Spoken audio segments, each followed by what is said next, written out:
कांग्रेस लोकसभा चुनावों की घोषणा पहले करेगी। सभी निर्वाचन क्षेत्रों में एक हफ्ते तक पदयात्रा। 2000 से ज्यादा की आबादी वाले सभी गांवों में जाएंगे कार्यकर्ता।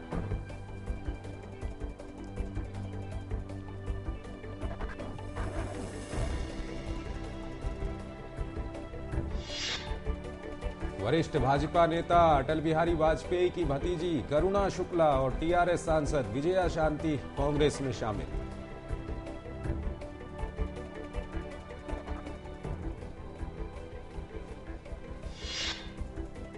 रामविलास पासवान की लोक जनशक्ति पार्टी एनडीए में हुई शामिल। बिहार में भाजपा के साथ मिलकर लड़ेगी चुनाव। बिहार की 40 लोकसभा सीटों में से लोजपा 7 सीटों पर लड़ेगी चुनाव।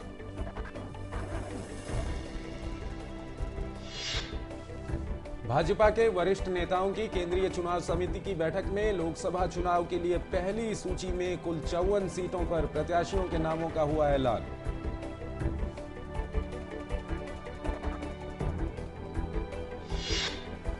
भाजपा के पूर्व अध्यक्ष नितिन गडकरी नागपुर से लड़ेंगे चुनाव। गोपीनाथ मुंडे पीठ सीट से, किरीट सोमैया उत्तर पूर्व मुंबई और दिलीप गांधी अहमदनगर सीट से चुनाव लड़ेंगे।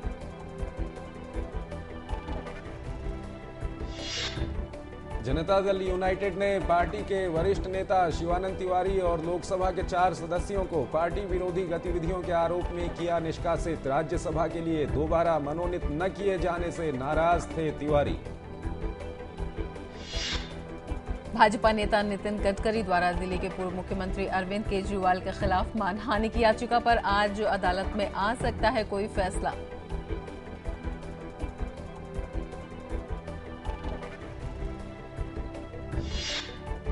आम आदमी पार्टी ने लोकसभा चुनाव के लिए 30 लोगों की अपनी दूसरी लिस्ट जारी की। दिल्ली, हरियाणा, उत्तराखंड, गुजरात, महाराष्ट्र, राजस्थान और मध्य प्रदेश सहित श्रीनगर सीट के लिए उम्मीदवारों की हुई घोषणा। राष्ट्रवादी कांग्रेस पार्टी ने भी कल लोकसभा उम्मीदवारों की पहली सूची की जारी। महाराष्ट्र में पार्टी कोटे के 22 में से 18 सीटों और अन्य राज्यों से 6 सीटों पर प्रत्याशियों के नाम है शामिल।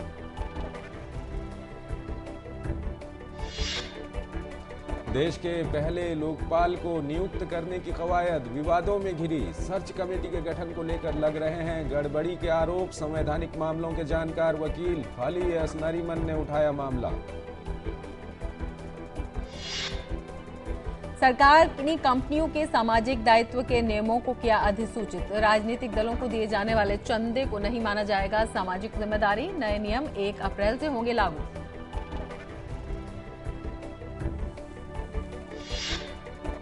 सहारा प्रमुख सुब्रत राय के खिलाफ उच्चतम न्यायालय के गैर जमानती वारंट पर अमल करने के लिए गई पुलिस को नहीं मिले सुब्रत रॉय। सुब्रत को 4 मार्च को अदालत में होना है पेश। पूर्व प्रधानमंत्री राजीव गांधी की हत्या के 4 दोषियों की रिहाई पर सुप्रीम कोर्ट ने लगाई अंतरिम रोक। कोर्ट ने केंद्र की उस याचिका पर सुनवाई के बाद दिया आदेश जिसमें उसने रिहाई के तमिलनाडु सरकार के फैसले को दी थी चुनौती। आईएनएस सिंधु रत्न हादसे में नौसेना के 2 अफसरों की मौत की हुई पुष्टि। इनके शव कल दुर्घटनाग्रस्त पनडुब्बी के एक कक्ष में उसके मुंबई तट पर वापसी के बाद मिले। चुनाव में काले धन की समस्या पर रोक लगाने के इरादे से चुनाव आयोग ने राजनीतिक दलों के लिए संशोधित दिशा निर्देशों का मसौदा किया जारी। दलों से अपने उम्मीदवारों को नकद रुपए न देने को कहा। रूस समर्थक बंदूकधारियों ने यूक्रेन के क्रीमिया इलाके में संसद और सरकारी इमारतों पर किया कब्जा। फहराए रूसी ध्वज। रूस ने यूक्रेन के पूर्व राष्ट्रपति विक्टर यानुकोविच को दी सुरक्षा। भारी राजनीतिक विरोध से घिरी थाईलैंड की प्रधानमंत्री यिंगलक शिनवात्रा कल एंटी करप्शन कमीशन के सामने पेश नहीं हुई। उन्होंने विपक्षी नेता सेतोप थांगखुआन के बातचीत के प्रस्ताव को भी ठुकरा दिया। एशिया कप के एक अहम मुकाबले में आज भारत का सामना श्रीलंका से। 7 महीने के बाद आमने सामने होने जा रही ये दोनों ही टीमें टूर्नामेंट में अपना पहला मुकाबला जीत चुकी हैं।